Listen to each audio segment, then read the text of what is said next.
Retrouvez Ça va chez vous avec Vogelis, groupe Estoria. Habitez comme vous voulez.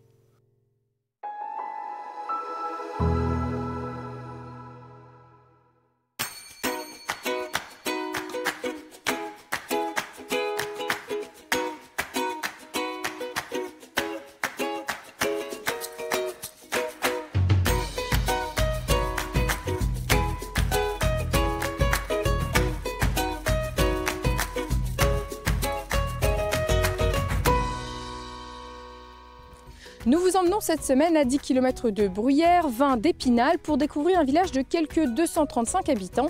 La commune de Faucon-Pierre a la particularité de ne pas avoir d'église. Nous partons à la rencontre de René Dalleux, pisciculteur depuis près de 50 ans. En fin d'émission, plantes sauvages au programme avec Laure Guillot qui a créé un brin de cueillette. Mais pour débuter, nous sommes avec vous. Michel Paradis, vous êtes le maire de cette commune. Alors impliqué dans cette commune depuis près de 24 ans, 12 ans en tant que maire. Quels sont les atouts de votre village ? Quels sont les atouts de Faucon-Pierre ?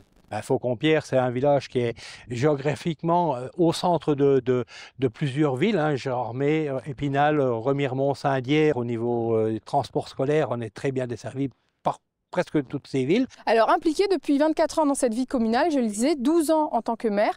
Qu'est-ce qui vous a poussé, il y a 24 ans ou il y a 12 ans, à prendre la place de maire et il y a 24 ans à vous impliquer dans ce conseil municipal ? Il n'y a pas de secret, je suis né à Faucon-Pierre. J'y ai presque toujours vécu. Donc voilà, mon engagement, il a toujours été, on va dire, entier pour notre commune. Essayer d'améliorer au mieux, avec des petits moyens, la vie courante de chaque habitant. Voilà, d'accueillir ceux qui arrivaient le mieux possible. Et puis d'essayer d'avoir les meilleurs équipements pour pouvoir répondre à leurs demandes. Aujourd'hui, est-ce qu'on vient encore s'installer à Faucon-Pierre? Est-ce qu'on a encore la possibilité de s'installer à Faucon-Pierre? On est très prisé au niveau situation, par la situation géographique, donc automatiquement on a peu de ventes de maisons et beaucoup de demandes. Et pareil, de la même façon sur les terrains, on est pareil, on a peu de disponibilité, donc il y a une ou deux maisons qui arrivent à s'implanter, mais c'est devenu un peu plus rare, quoi. Est-ce que la répartition de la population se fait comment aujourd'hui? On arrive quand même à avoir encore des jeunes actifs? Les jeunes familles ont du mal d'acquérir des propriétés sur nos villages, quoi, parce que le prix est très élevé, quoi. Et on sait que forcément accueillir des familles dans des villages, ça tout. participe à la vie du village et puis à le maintien d'une école aussi. Voilà, c'est ça. Alors à chaque fois qu'il y a une jeune famille qui essaye de venir, on essaye de l'accueillir au mieux et essayer de lui faciliter au mieux mais ça reste très compliqué. Est-ce que malgré tout ça, ça va quand même chez vous à Faucon-Pierre? Oui, ça va très bien. On essaye de faire pour rendre le village propre. On a tous les sentiers de promenade qui sont entretenus. On tond régulièrement le milieu des chemins pour que le maximum de personnes, même un peu à mobilité réduite, puissent s'y déplacer facilement. Bon, voilà, donc on essaye d'optimiser au mieux notre petit village. On parlait tout à l'heure de vos débuts en tant que maire, en tant que conseiller municipal. 24 ans d'expérience dans cette vie politique. 24 ans après, quel est le constat que vous faites? Quel est le bilan que vous faites? Il y a une évolution négative des choses. Or, je ne parle pas au niveau local, parce que mes habitants savent me reconnaître notre travail, mais au niveau administratif, c'est devenu compliqué. On est de plus en plus loin de tout et de moins en moins, on va dire, entendu et écouté, quoi. Est-ce qu'on doit comprendre qu'il n'y aura pas de prochain mandat pour vous ou ce n'est pas encore décidé? On va dire qu'il faudra un tremblement de terre pour que je continue. La décision a l'air quand même plutôt bien prise. Ouais. Un mot sur les projets. Il y a eu des choses qui ont déjà été faites au niveau des défenses incendies, notamment dans la commune. Et après, un mot sur le projet qui est en cours, peut-être. Voilà, donc on a le perçage des puits de géothermie. Donc ils vont faire 5 puits de 130 mètres de profondeur. Et après, donc, on va relier tout ça à la mairie, enfin au bâtiment communal. Et donc, on aura tout le bâtiment communal en géothermie et alimenté par des panneaux photovoltaïques aussi. Et un mot peut-être sur quelque chose qui a été fait également dans la commune autour des défenses incendies? Alors, les défenses incendies, la possibilité de réaliser deux poche incendie, puisque la commune n'était pas aux normes, comme beaucoup de communes en France. Et avec ce projet, on a réalisé donc deux sur 2 sites, et on protège à la fois les habitations, c'était le but premier, Bien sûr, ouais. mais aussi tout ce qui est forêt et massif forestier. Merci beaucoup, Michel, pour votre accueil à Faucon-Pierre. Nous partons maintenant rencontrer René Danneux à la pisciculture. Cela fait près de 50 ans que René Danneux a créé sa pisciculture dans le village. Lui qui est originaire du Nord-Pas-de-Calais, passionné de l'aquaculture, un héritage familial, il élève et vend principalement des truites. René, merci de nous accueillir dans votre pisciculture. Alors bientôt 50 ans que vous êtes ici, que vous avez créé votre propre pisciculture. Ce lieu, c'est un coup de cœur puisque vous n'êtes pas du tout originaire du coin. Non, mais comme je passais 3 fois par semaine depuis la Haute-Marne pour livrer Gérardmer, et quand je passais avec le camion, je voyais toujours de l'eau dans la rivière. Même au mois de juillet-août, il y avait toujours de l'eau. Et puis ici, dans l'ancienne féculerie, il n'y a plus personne. Plus personne ne voulait y habiter. Et puis donc, on a acheté la féculerie. Et on l'a transformée en pisciculture. Voilà, vous en êtes 50 ans après. Voilà. Parce que vous passiez ici, parce que vous faisiez des livraisons, parce que votre papa qui était aussi dans le métier. Oui, depuis la Haute-Marne, on montait 3 fois par semaine sur Gérardmer pour livrer les poissonniers, pour livrer des restaurants de Gérardmer, quoi. Et le site de la féculerie, il se présentait pour faire une pisciculture. Voilà. la conjoncture était parfaite. Ah, tout était réuni pour que vous vous installiez voilà, ici. Il n'y avait plus qu'à le faire. Aujourd'hui, donc, vous élevez, vous vendez. En quoi consiste clairement votre activité? Eh ben, on a le parcours de pêche. Tous les gens viennent à la pêche pour se distraire. On livre les restaurants, les alevinages en rivière, en étang. On fait beaucoup aussi de la grosse carpe pour livrer les parcours de carpistes. Mais ça, on va n'importe où en France. Puis on conseille aux gens. Il y a un conseil qui est important aussi. Oui, il y a un conseil parce que vous avez des étangs qui sont situés en forêt ou en plaine, c'est pas du tout pareil. Un étang de forêt, il est pauvre, qu'un étang de plaine est plus riche. Donc on ne met pas les mêmes poissons dans les endroits-là. Et disons qu'après, il faut savoir alimenter ces poissons. Il faut les nourrir. Il ne faut pas faut dire on va mettre du poisson puis attendre qu'ils poussent. Puis s'ils sucent les cailloux, il n'est pas prêt de grossir. C'est sûr. Oui.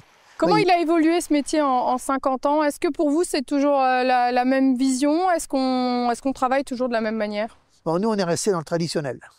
Je n'ai pas voulu me lancer dans la transformation. Voilà. Au moment où on était un peu décidé, on a choisi ou les temps de pêche ou l'atelier de transformation. Et puis on a fait les temps de pêche. Voilà. Quel est le public qui vient ici? Le public, on a tout le monde. On a tout le public. C'est-à-dire des familles, des pêcheurs expérimentés? Des familles, des pêcheurs expérimentés on a tout. On a des gamins qui viennent, le papy, la mamie avec les petits-enfants, ils viennent pour prendre du poisson, voilà. Alors, on disait, il y a plein de poissons différents ici. On parlait surtout de truites et de carpes. C'est quand même les poissons emblématiques, j'ai envie de dire, ici. Les truites, pourquoi la truite? La truite, ici, le climat il se porte très bien. Il est propice pour la truite. Disons que c'est un peu la truite des Vosges, quoi. Voilà. Que les autres poissons, les autres poissons d'étang, c'est plutôt pour les repeuplements en étang et en rivière. Et donc les truites, vous le faites vraiment, vous faites les naissances aussi, c'est tout le parcours, comment ça se passe? On a les reproducteurs, on fait nos œufs, on fait de A à Z. Et alors ça prend combien de temps tout ça? Il faut à peu près 18 mois pour faire une truite. Les premières, elles arrivent à 18 mois, mais il faut 2 ans, quoi, pour arriver à faire une truite portion qui soit de bonne qualité.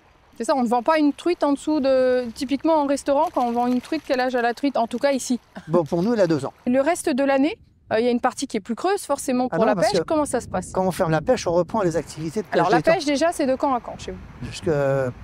Jusqu'au 15 octobre. Début avril jusqu'au 15 octobre. 15 octobre. À partir de fin octobre, on commence à vidanger les étangs. On vidange nos étangs pour trier le poisson, puis relivrer le poisson partout. Et alors quand on dit partout, c'est-à-dire disons sur l'Alsace, partout. Quelles sont les perspectives? Comment vous vous imaginez dans quelques années? Je serai peut-être en retraite, je ne sais pas. Mais disons, ici, on est bien, quoi. Puis c'est pas un travail, c'est un plaisir. Passion. C'est un plaisir, c'est une passion. Écoutez, on vous souhaite une bonne continuation. En tout cas, merci beaucoup René pour votre accueil ici. Nous partons maintenant rencontrer Laure Guillot. Sur les hauteurs de Faucon-Pierre, Laure Guillot cultive et cueille tout un tas de plantes qu'elle transforme en tisanes, fleurs de bac, teinture mère et sirop entre autres. Immersion au cœur de son exploitation. Laure, merci de nous accueillir. Alors là, on est entre le thym que vous cueillez actuellement. Qu'est-ce qui vous a poussé à changer de vie, à vous consacrer aux plantes médicinales, à la cueillette? Parce que ça fait combien de temps maintenant? Ça fait bientôt 10 ans que je suis sur cette activité, après avoir travaillé en bureau, à chercher des subventions, à monter des dossiers. Et j'avais envie d'avoir un quotidien les pieds dans l'herbe et à vivre au rythme des saisons. Quelles sont les plantes que vous cueillez principalement? Alors il y a à la fois de la cueillette sauvage et à la fois de la culture, c'est pas ça? Je cueille à peu près 25 plantes dans mon jardin et autant dans les forêts et prairies alentours. Dans le jardin, on va trouver du thym citron, du thym commun, de l'origan, de la sarriette, de la menthe poivrée, de la menthe bergamote, de la menthe marocaine, de la mauve, de la camomille romaine, de la camomille matricaire, du bleuet par exemple. Et en forêt, je vais cueillir la ronce, le sapin, l'épicéa, le framboisier sauvage, la fleur de sureau. Il y a déjà une belle gamme, il y a déjà de quoi faire avec tout ça. Et avec les évolutions climatiques, on parle des règlements climatiques, on voit de la sécheresse, de la pluie. Quel est le constat que vous faites vous quand vous allez en cueillette, quand vous voyez vos cultures? Est-ce que vous avez dû vous adapter aussi à tout ça? Je suis partie d'un terrain très pauvre au départ et donc j'ai cherché à nourrir le sol. Année après année, à pailler avec du foin, de la paille, du broyat de branches, du compost, du fumier. Et ça a permis d'avoir un sol plus répondant au changement climatique. J'ai aussi essayé les cultures de plantes plus hautes devant les plus basses pour que le soleil, que ça fasse de l'ombre. De cultiver à l'ombre des arbres, donc à l'ombre d'arbres fruitiers, à l'ombre de la forêt, ce qui n'est pas terrible d'ailleurs, à l'ombre des frênes, ça non plus ça marche pas trop bien.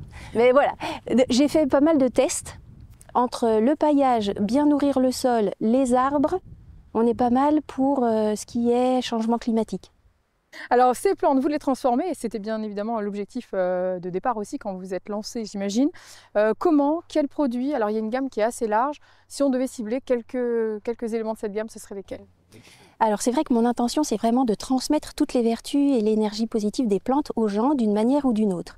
Là, je suis plus sur les tisanes, qui ont des effets à la fois sur notre corps, mais aussi sur nos émotions, les fleurs de bac et les teintures mères. Alors les fleurs de bac, pour ceux qui ne connaîtraient pas, comment ça s'utilise? Qu'est-ce que c'est exactement? Les fleurs de bac, on utilise 4 gouttes 4 fois par jour dans un fond d'eau. Elles ne vont avoir une action que sur notre mental.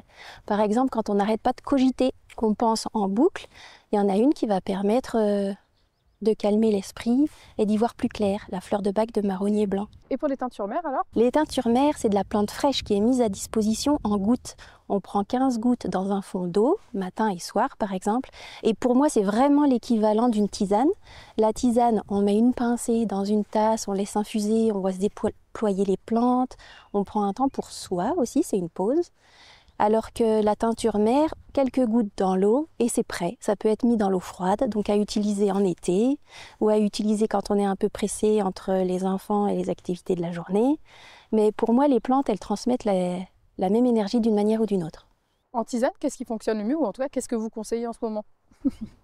Alors, l'ortie, qui est une plante de printemps qui redonne de l'énergie et qui nous aide à réveiller notre corps en sortie d'hiver. Alors votre activité s'est un petit peu développée aussi, ou en tout cas c'est le petit bonus. Pour avoir cette vision globale, vous avez acheté une yourte il y a quelques années que vous mettez en location. Quelle était l'idée en achetant cette yourte? Avec mon compagnon, on avait envie de partager ce bel espace et de transmettre l'apaisement de la nature et ses côtés ressourçants et inspirants. Et du coup, on a posé une yourte sur notre hectare de terrain, près de la forêt. On est vraiment sur un moment de ressourcement, vraiment un besoin de se ressourcer, de se poser un petit peu. Se déconnecter et se reconnecter finalement à la nature et à soi avec une yourte qui est en autonomie, panneaux solaires, toilettes sèches, bidons d'eau, pour découvrir ce que l'on consomme. Et pour aller plus loin, il y a aussi des ateliers, vous accueillez aussi des personnes ici pour leur montrer un petit peu ce que c'est votre métier tout simplement, et puis aussi la cueillette, etc. Pour partager cet amour des plantes, j'organise quelques ateliers à l'année, parce que mon activité principale, c'est quand même la cueillette et la transformation de plantes, la vente directe. Et donc j'ai 5 groupes à l'année, grosso modo une fois par mois sur la saison. avec des thématiques très différentes. Merci beaucoup pour votre accueil ici à Faucon-Pierre. Notre émission à nous est déjà terminée pour aujourd'hui. Moi, je vous donne rendez-vous la semaine prochaine et d'ici là, je vous souhaite une très belle semaine sur Bruges Télé. À bientôt.